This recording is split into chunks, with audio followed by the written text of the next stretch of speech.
भाजपा राजस्थान का आज जयपुर के टोंक रोड स्थित चंदन वन बिलवा में नहीं सहेगा राजस्थान को लेकर बीजेपी के राष्ट्रीय अध्यक्ष जेपी नड्डा ने आज रैली के साथ आगाज किया।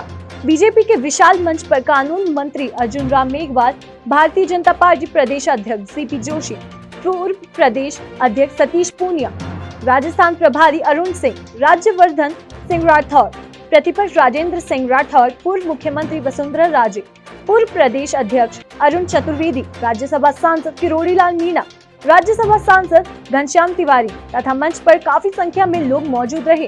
रैली के दौरान हजारों की तादाद में बीजेपी के कार्यकर्ताओं की भीड़ जुटी हुई थी। जेपी नड्डा ने कांग्रेस सरकार को आड़े हाथों लेते हुए कहा, कांग्रेस सरकार वीरांगनाओं को दुख दर्द देती है और बीजेपी उनका सम्मान करती है। जेपी नड्डा ने दो वीरांगनाओं का शॉल उड़ो के स्वागत किया तथा साथ ही नड्डा ने कहा, कांग्रेस की भ्रष्ट सरकार को उखाड़कर फेंकने का अब समय आ गया। कांग्रेस सरकार के राज में आए दिन भ्रष्टाचार, चोरी, डकैती, लूट, हत्या, रेप जैसे अनेकों उदाहरण देखने को मिलते हैं। राजस्थान की जनता सरकार के त्रस्त है। जेपी नड्डा ने प्रधानमंत्री नरेंद्र मोदी के लिए भी कई कसीदे पढ़े। कहा, भारत के प्रधानमंत्री को फ्रांस में सबसे बड़ा अवार्ड से नवाजा गया, यह देश के लिए गौरव की बात है। सभी पार्टियां परिवारवाद को लेकर खुद की पार्टियां बनाती हैं, लेकिन प्रधानमंत्री नरेंद्र मोदी जी देश की पार्टी भारतीय जनता पार्टी में रहकर देश की जनता के बारे में सोचते हैं। मोदी राज में ही आपको राम मंदिर देखने को मिलेगा, यह मोदी की ही देन है। राजस्थान में भ्रष्टाचार चरम सीमाओं पर है, लेकिन आने वाले नवंबर में सरकार को विदा करने की हम सबकी जिम्मेदारी है।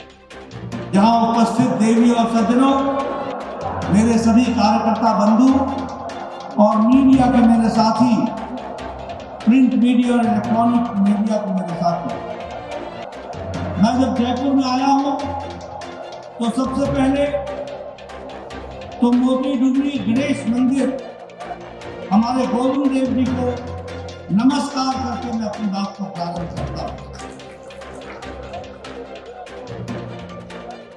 गलता माता जी मंदिर को भी मैं नमन करता हूँ और इसके साथ साथ हमारे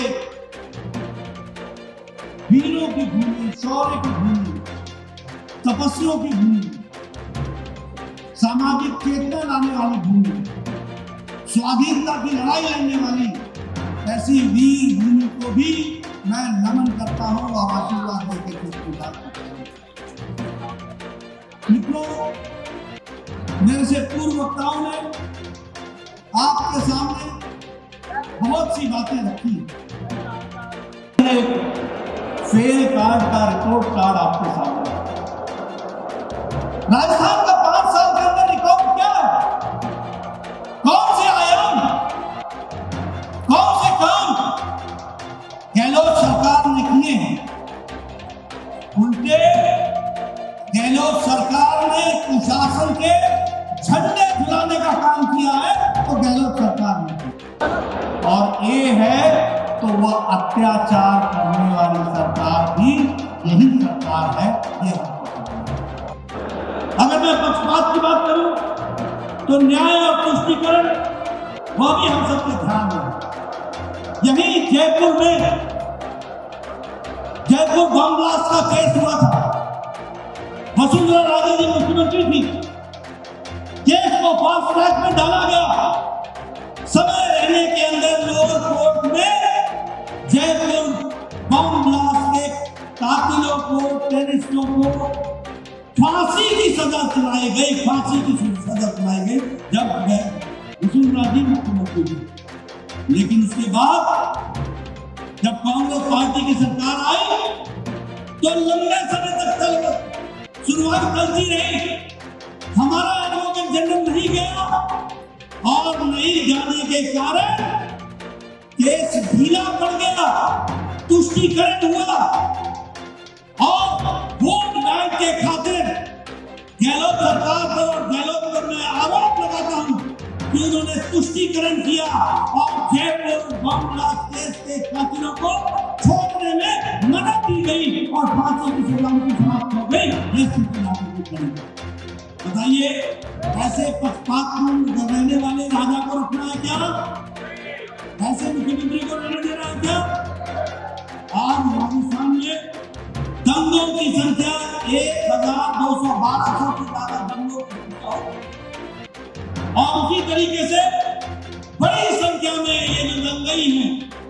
मोदी छोड़ने का काम अगर किसी ने किया है तो वो गहलोत सरकार ने किया। अभी मुझे पता लगा कि एक पूर्व में राज्य मंत्री का दर्जा लेने वाला व्यक्ति 18 लाख रुपए के रिश्वत के साथ पकड़ा गया है। 18 लाख के रिश्वत के साथ, और उसके केस को भी दबाने का काम गहलोत सरकार कर रही है। ये भी नहीं पता। अगर मैं अत्याचार की बात करूं तो 19,500 किसानों की भूमि कुर्क की गई है कि नहीं की गई है? की गई है कि नहीं की गई है? ये जो राहुल गांधी आगे बोलते थे 1, 2, 3, 4 और किसानों का कर्जा माफ, आज 19,500 किसानों के जमीनें कुर्क करने का काम किया है तो वो गहलोत सरकार ने किया है। ये अत्याचारी सरकार को एक मिनट में रहने का अधिकार नहीं। आप देखिए, दलितों पर 8,000 से ज्यादा मुकदमे 2022 में दर्ज हुए। 8,000 से ज्यादा सिर्फ दलितों 2022। ये कैसा प्रदेश बन गया? उसी तरीके से पाकिस्तान से आए हुए शरणार्थियों के घरों को बुलडोजर से उड़ाने का काम, पक्षपातपूर्ण तरीके से चलने का काम, वोट बैंक की राजनीति को आगे बढ़ाने का काम, और वहीं रोहिंग्या को बसाने का काम ये गहलोत सरकार कर रही है। ऐसे अत्याचारी सरकार को रहने का कोई अधिकार नहीं है। उसको मैं आरोप लगाना चाहता हूं, पाकिस्तान से आए हुए शरणार्थी भाई जो हिंदू भाई है, उनके ऊपर तो बुलडोजर चलाते हो और रोहिंग्या को बसाने का काम करते हो, आधार कार्ड दिलाते हो, उनको वोटर आईडी लिस्ट में जुड़वाते हो। आप बताइए, ऐसी अत्याचारी सरकार रहनी चाहिए क्या? ऐसी सरकार जो वोट के लालच में वोट बैंक खड़ा करने का काम करे और देशद्रोहियों को समर्थन करे, ऐसे लोगों को रहने देना है क्या? अगर नहीं देना है तो गांव जाकर के संदेश दे दो कि अब राजस्थान सहने वाला नहीं है और इनको उखाड़ करके फेंक देने वाला है। इसको हम मित्रों, मैं ये सारी बातें आपके सामने इसलिए कह रहा हूं कि उत्पीड़न में नंबर 1, पक्षपात में नंबर 1, अत्याचार में नंबर 1 ये है यूपीए की सरकार। और दूसरी ओर एक हमारी सरकार है जो केंद्र में मोदी जी के नेतृत्व में चल रही है, जो बिना भेदभाव के राजस्थान को भी आगे बढ़ने में मोदी जी कोई कसर नहीं छोड़ रहे हैं और विकास के लिए मैं आया हूं। मैं इसी मंच से आदरणीय प्रधानमंत्री जी को बधाई भी देना चाहता हूं। वो कल रात फ्रांस से लौटे हैं, यूएई से लौटे हैं और उनको फ्रांस में वहां के राष्ट्रीय अध्यक्ष मैक्रोन ने फ्रांस का सबसे बड़ा सम्मान, the grand cross of the legion of honour, ये इससे सम्मान किया गया। और सबसे बड़ी बात है कि आजाद भारत में मोदी जी पहले प्रधानमंत्री हैं जिसको ये सर्वोच्च पद मिला है। और प्रधानमंत्री मोदी जी पहले प्रधानमंत्री हैं जिनको सबसे ज्यादा देशों से भारत के प्रधानमंत्रियों ने सर्वोच्च सम्मान से सम्मानित किया। इसीलिए कहा जाता है कि आशा की किरण अगर कहीं साउथ एशिया में दिखता है तो वो आशा की किरण भारत दिखता है। ये बात कही जाती है। मित्रों, आपको इस बात की भी खुशी होगी कि आज हमारे इलेक्ट्रॉनिक ग्रुप का 500% ग्रोथ का 500% का ग्रोथ का। ये मोबाइल जो आपके हाथ में है, 9 साल पहले 92% मोबाइल विदेश से आता था, हम इंपोर्ट करते थे 92%, जिसमें सबसे बड़ा हिस्सा चाइना का होगा। आज आपको जानकर के खुशी होगी कि भारत 97% मोबाइल भारत में मैन्युफैक्चर हो रहा है और एप्पल भी अब भारत में बन रहा है। मित्रों, ऑटोमोबाइल मार्केट में भारत जापान को दूसरे नंबर का मार्केट है। स्टील में हम चौथे नंबर से मैन्युफैक्चर में दूसरे नंबर पर आकर खड़े हो गए। डिजिटल ट्रांजैक्शन में आगे खड़े हैं। दुनिया में 40% से ज्यादा भी डिजिटल ट्रांजैक्शन भारत में होगा। हमें डिजिटल ट्रांजैक्शन कैसे होगा, क्यों होगा? अभी तो मोदी जी फ्रांस में गए तो फ्रांस में उन्होंने निमंत्रण दे दिया कि भारत में आना और कोई पैसा कैश लेके मत आना, सिर्फ अपना मोबाइल लेकर के आना और भारत में तुमको डिजिटल ट्रांजैक्शन से तुम्हारा सारी यात्रा पूरी हो जाएगी। ये बात इसलिए मित्रों, किस तरीके से आगे बढ़ाना देश वो भी संस्कृति की बात करें तो चाहे राम मंदिर बनाने का विषय हो, बताइए अगले साल भव्य राम मंदिर बन जाएगा कि नहीं बन जाएगा? हमारा सपना था कि नहीं? हम सबका सपना था कि नहीं? पूरा हुआ कि नहीं? केदारनाथ धाम का जीर्णोद्धार हुआ है कि नहीं हुआ है? महाकाल का जीर्णोद्धार हुआ है कि नहीं हुआ है? उसी तरीके से सोमनाथ टेम्पल का जीर्णोद्धार हुआ है कि नहीं हुआ है? और अब पुष्कर का भी जीर्णोद्धार हो रहा है। 40 करोड़ रुपए और 40,000 इसको भी खर्च होगा, 40 करोड़ इसको खर्च होंगे और हम इसलिए मित्रों, हमारी कोशिश है कि हम संस्कृति की रक्षा करें और आगे बढ़े। और आगे बढ़ने में एक रोड़ा है, वो रोड़ा राजस्थान में पीड़न का है, अत्याचार का है, पक्षपात का है और गृह लूट गहलोत सरकार का है।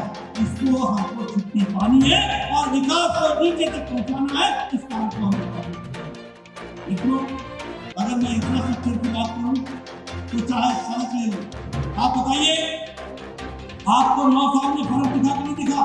अंडरपास, ओवरपास, एलिवेटेड रोड, 4 लेन, 6 लेन, 8 लेन दिखा कि नहीं देखा? आपको मुंबई से दिल्ली का कॉरिडोर दिख रहा है कि नहीं दिख रहा है? राजस्थान का उससे विकास होगा कि नहीं होगा? मेट्रो रेल का काम चल रहा है कि नहीं चल रहा है? एयरपोर्ट का काम चल रहा है कि नहीं चल रहा है? मित्रों, Airways, roadways, railway 400% budget railway का राजस्थान को बढ़ाया गया, 400%। इसलिए मित्रों, मैं आपसे सिर्फ एक ही बात कहना चाहता हूँ कि विकास के नए आयाम होते गए हैं और विकास को आगे बढ़ाने का काम इसमें कोई भी कसर नहीं छोड़ेगी।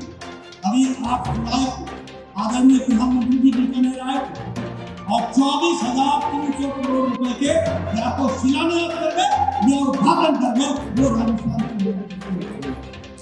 और उसी तरीके से रिवाड़ी में ट्रांसमिशन सेंटर 1,03,040 करोड़ का वो भी दिया है।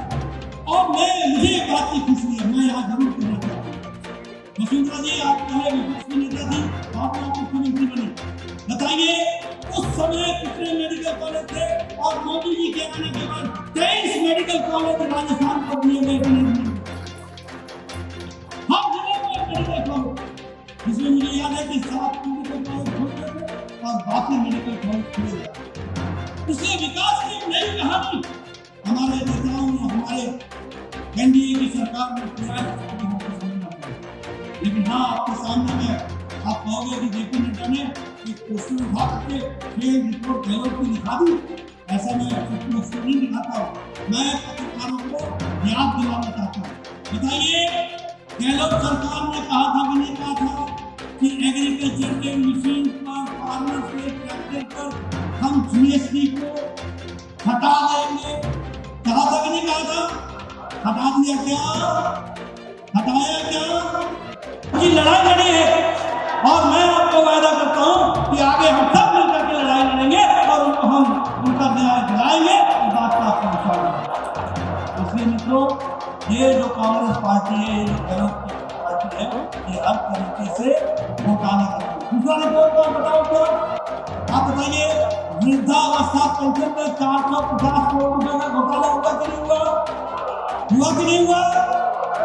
आप बताइए, भ्रष्टाचार निवारण अधिनियम में 511 मामले दर्ज हुए कि नहीं हुए और उनका कोई नतीजा अभी तक नहीं निकला है?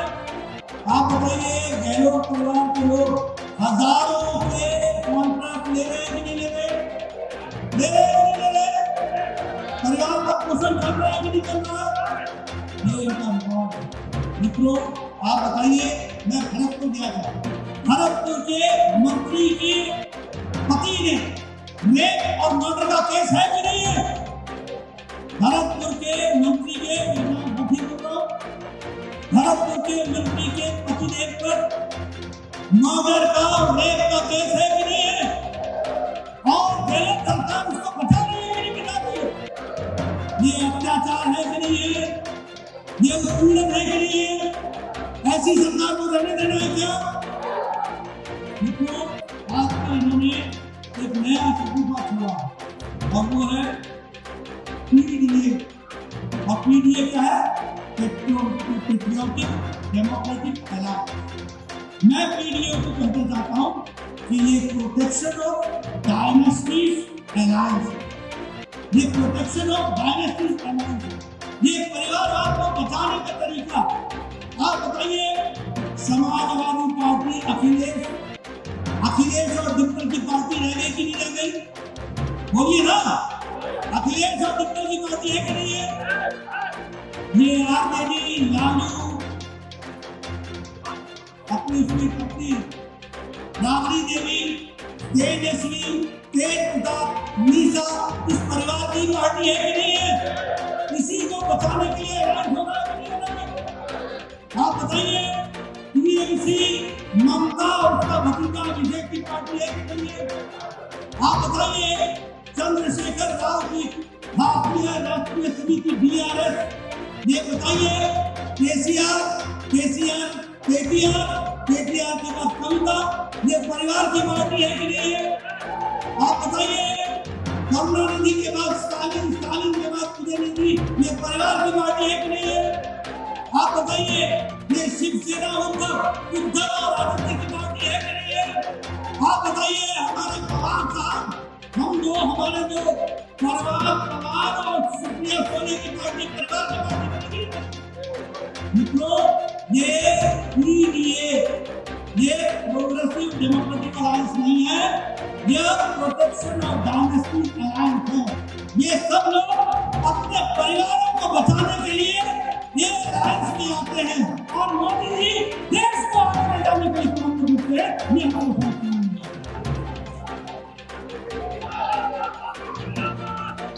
इसलिए मेरे से काले को ने पूछा, ये आपको ये जो अलायंस हुआ इसके बारे में क्या कहना? मैंने उनसे कहा मुझे कुछ नहीं कहना, ये तस्वीर बनाने के लिए अच्छा है कि ये सब तस्वीर बनती है। आप बताओ, फरूक अब्दुल्ला और कुश्ती महबूबा कुश्ती, ये तो पहले से ही एक थे, इसकी नई बात क्या? आप बताइए कि ये समाजवादी पार्टी कांग्रेस के साथ चुनाव लड़ेगी कि नहीं लड़ेगी? ये समाजवादी पार्टी बीएसपी के साथ चुनाव लड़ेगी कि नहीं लड़ेगी?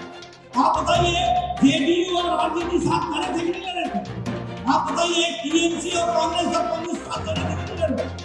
ये तो पहले से मिले, कौन इसको क्या देगा? कोई किसी को कुछ नहीं दे सकेगा। बचाने का इरादा सिर्फ ये है कि इनके ऊपर केस न हो और इनके परिवारों को बचाया जाए। ये परिवार बचा रहे हैं, ये पार्टियां परिवार की पार्टियां हैं और मोदी जी देश को आगे ले जा रहे हैं। अच्छा, अब देखिए कांग्रेस पार्टी, अब ये भी बताइए, माँ बेटा बेटी की पार्टी है कि नहीं है? बाकी सब कॉन्ट्रैक्ट पर है, बाकी सब कॉन्ट्रैक्ट, गहलोत में कॉन्ट्रैक्ट करो और पत्नी में सब कॉन्ट्रैक्ट करो, ये समझेंगे क्या? बाकी सब परिवार की पार्टी है, परिवार। इसलिए मित्रों, देश को अगर आगे बढ़ाना है तो भारतीय जनता पार्टी को मजबूती देनी है और राजस्थान पर लगा हुआ ये दाग भ्रष्टाचार का, ये दाग अनाचार का, ये दाग अत्याचार का, ये दाग उत्पीड़न का, इसको मिटाना है। गहलोत को घर उठाना है, राजस्थान में कहने वाला नहीं है, हमने आगे बढ़ना है और विकास के लिए बढ़ना है। आपने मेरी बात सुनी, आपका बहुत बहुत धन्यवाद। का स्वागत करें। मंच पर उपस्थित हमारे साथ प्रदेश प्रभारी अरुण सिंह, हमारे गुजिया जी, प्रदेश अध्यक्ष सीपी जोशी जी, नेता प्रतिपक्ष राजेंद्र राठौर जी, उपनेता श्री सतीश जी पूनिया, सेहत प्रभारी आज हमारे मंच पर उपस्थित हैं और मैं हम सबकी ओर से उनका स्वागत करना चाहती हूँ। नितिन पटेल जी, केंद्रीय मंत्री अर्जुन मेघवाल जी, सांसद रामचरण जी, घनश्याम जी, राजवर्धन जी, राजेंद्र गहलोत जी, राष्ट्र मंत्री अक्का जी और सबसे जोरदार आप सब जो यहाँ बैठे हुए भारतीय जनता पार्टी के परिवार के सब बंधुवर, हमारे कार्यकर्ता, हमारी माताएं बहनें, सब बुजुर्ग, सब लोग जो यहाँ उपस्थित हुए हैं, सबसे पहले आप सबका प्रणाम। आज के इस मंच से मैं ये अवसर लेना चाहती हूँ और इसके माध्यम से हमारे प्रधानमंत्री श्री नरेंद्र मोदी जी को मैं बधाई देना चाहती हूँ, जिन्होंने हाल ही में फ्रांस के राष्ट्रपति के द्वारा वहां का सर्वोच्च पुरस्कार ग्रैंड क्रॉस का बहुत बड़ा सम्मान है, तो उनसे उनको सम्मानित किया है अभी फ्रांस में। मैं समझती हूँ कितना बड़ा है, इसलिए हम लोग सबको ध्यान देना चाहिए। सबको गर्व है कि आज हमारे प्रधानमंत्री को इतना बड़ा ऑनर मिला। इस अवसर पर चंद्रयान-3 की लॉन्चिंग पर भी हम हमारे आदरणीय प्रधानमंत्री जी को बधाई देते हैं। ये बहुत बड़ा कार्य आज हुआ।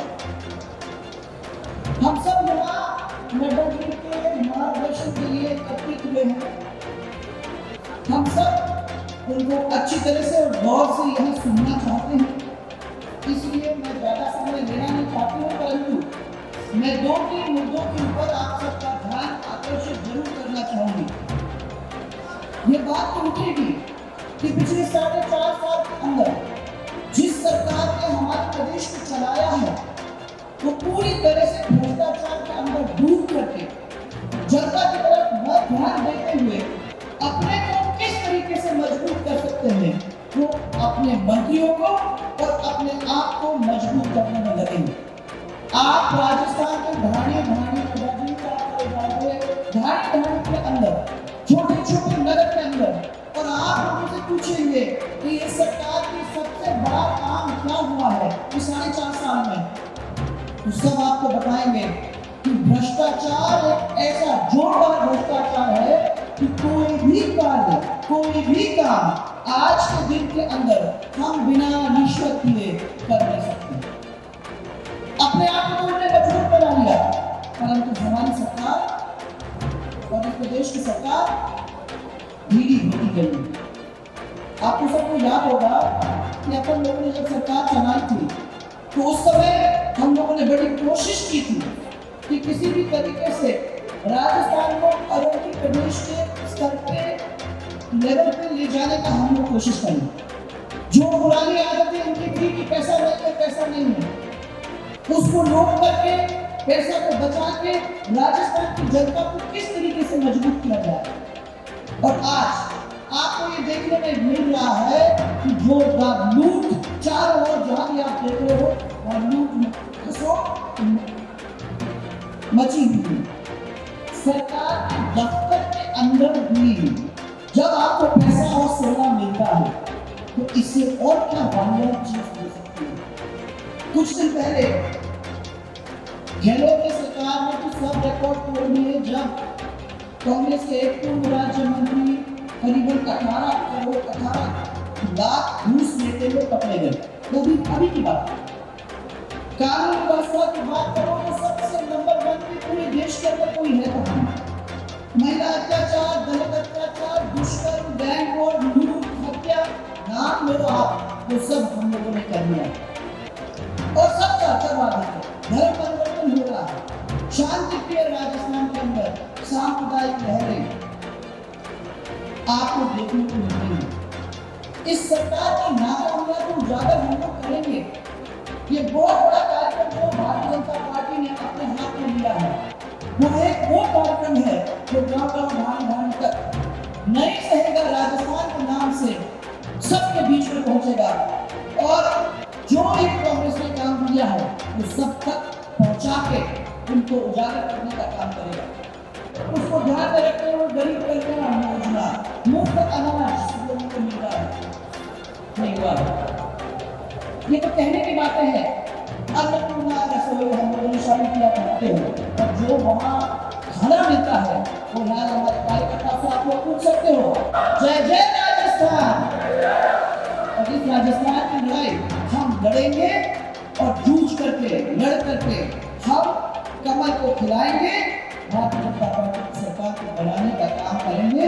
ये हम सब एक एक जो यहाँ बैठे हैं उनकी सबकी जिम्मेदारी है। मैं इस याद दिलाने के लिए आप लोगों के बीच में आई हूँ, और मैं विश्वास करती हूँ कि नड्डा जी के साथ साथ भारतीय जनता पार्टी चलेगी और ये परिवर्तन करने में पूरी तरह से कामयाब है।